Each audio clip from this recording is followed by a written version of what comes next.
ওকে যে আমি গত রাত্রে বলেছিলাম, এক এলাকায় একজন অলি আল্লাহ ছিলেন, বুজুর্গ। তো সেই বুজুর্গ ব্যক্তি, ওনার এলাকায় আবার একটা লোক ছিল কাফন চোর। সে কাফন চুরি করত। মানুষ মারা গেলেই সে রাত্রে যে কবরটা খুঁড়ে কাফনটা খুলে বাজার ধুয়ে বাজার নিচে বিক্রি করে তার সংসার সে চালাতো। নাউজুবিল্লাহ। সেই বুজুর্গ অনেক বড় অলি আল্লাহ। ওনার যখন বেসালি সান্নুর সময় সময় হয়ে গেল, তখন তিনি ওই কাফন চোরকে খবর দিলেন। কাফন চোরকে খবর দিয়ে তিনি বললেন, দেখো তুমি তো কাফন চুরি করে থাকো, তুমি আমার কাফনটা চুরি করতে আসবে না। এটা মূল্য যত, আমি তার দ্বিগুণ মূল্য তোমাকে দিয়ে দিলাম। উনি তাকে দ্বিগুণ মূল্য দিলেন। সে প্রথম নিতে চায় নাই। তিনি না, তুমি নাও, এটা তুমি আমার কাফন চুরি করতে আসবে না, আসলে অসুবিধা আছে। সে আমতামত করে টাকাটা নিল। তিনি বলেন, তুমি কিন্তু আর আসবে না। দেখ, এটা সে তার বাড়িতে যে তার যে আহলিয়া ছিল তাকে সে বলল, অমুক বুজুর্গ ওলি আল্লাহ উনি বলেছেন ওনার কাফন যেন সে চুরি না করে, তার জন্য তাকে কাফনের যা মূল্য তার দ্বিগুণ টাকা তিনি দিয়েছেন। তখন সে কাফন চোরে যে আহলিয়া বলতে, খুব ভালো কথা, আপনি এটা আর চুরি করবেন না। যাই হোক, তিনি যখন সে বেসালি সান্ন্য গ্রহণ করলেন,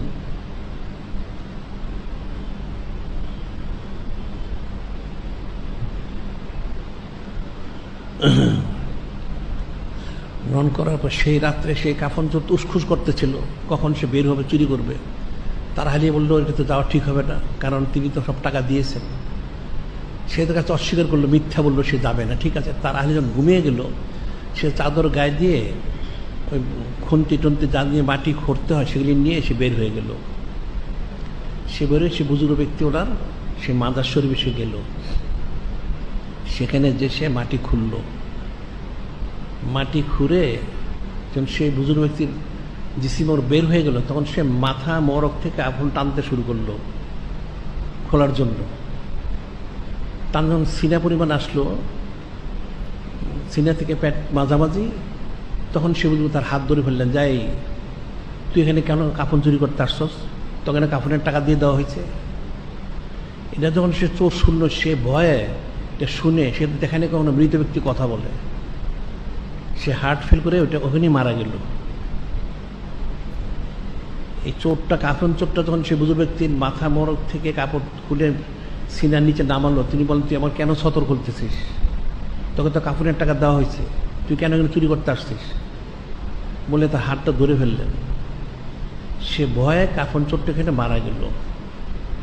এখন যখন মারা গেল, মারা যাওয়ার পর ওই বুজুর্গ ব্যক্তি ওনার বিশিষ্ট খলিফা, একজন কোনো বর্ণনায় প্রধান খলিফা, ওনাকে তিনি স্বপ্নে দেখালেন যে তোমরা এক কাজ করো, আমার এই মাজার শরীফে তোমরা আসো, এসে দেখো একটা লোক মারা গেছে, এই লোকটাকে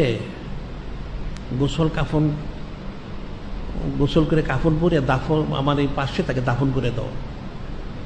তখন সে খলিফা জানতে চাইলে, হুজুর বেয়াদবি মাফ করবেন, এই লোকটা আপনার রজস্বীর এখানে গেছে গেল, কী কারণে মারা গেল, আর তাকে কি কারণে আপনার পাশে দাফন করতে হবে? তিনি বললেন, দেখো আসলে এই লোকটা আমাদের এলাকার মশহুর কাফন চোর। তা কিন্তু আমি দুনিয়ায় থাকতেই কাফনের দ্বিগুণ দাম দিয়েছি। আমি তাকে বলেছিলাম, তুমি আমার কাফন চুরি করতে এসো না। সে কিন্তু এসেছিল। এসে যখন কাফনটা আমার খুলতে খুলতে আমার সিনার নিচে নিয়ে গেল, আমি তাকে হাত ধরে বললাম, তোকে তো আমি বলেছিলাম তুই আমার কাফন চুরি করতে আসবি না, তোকে আমি দ্বিগুণ দাম দিচ্ছি, তুই কেন আসলি? সে ভয়ে চোরটা মারা গেছে। তখন সে খলিফা বললেন স্বপ্নে যে, হুজুর বেয়াদবি মাফ করবেন, তাহলে মারা গেছে ভালো কথা, তাকে ক্ষেত্রে আমরা নিয়ে অন্যখানে দাফন করে, না আমার পাশে দাফন করে দাও। কি কারণ? আমি যে তাকে স্পর্শ করেছি, হাত দিয়ে ধরেছি, আমার স্পর্শ করার কারণে যিনি খলিক, যিনি মালিক ও মালিক, তিনি আমি তাকে ক্ষমা করে নাজাত দিয়ে দিয়েছেন। সুবহানাল্লাহ। এই যে বিষয়টা কিন্তু অনেক ফিকির এখানে রয়েছে, ফিকির না করলে বোঝা সম্ভব নয় যে আমি যে তাকে হাত দিয়ে ধরেছি, আমার ধরার কারণে, আমার স্পর্শের কারণে যিনি খলিক, যিনি মালিক, হচ্ছে কাফন চোর হওয়ার পরেও তাকে ক্ষমা করে তাকে নাজাত দিয়ে দিয়েছেন, এবং এই জন্য আমার পাশেই তাকে তোমরা দাফন করে দাও। সুবহানাল্লাহ। সত্যি তাই করা হলো। এখানটা ফিকিরের বিষয়।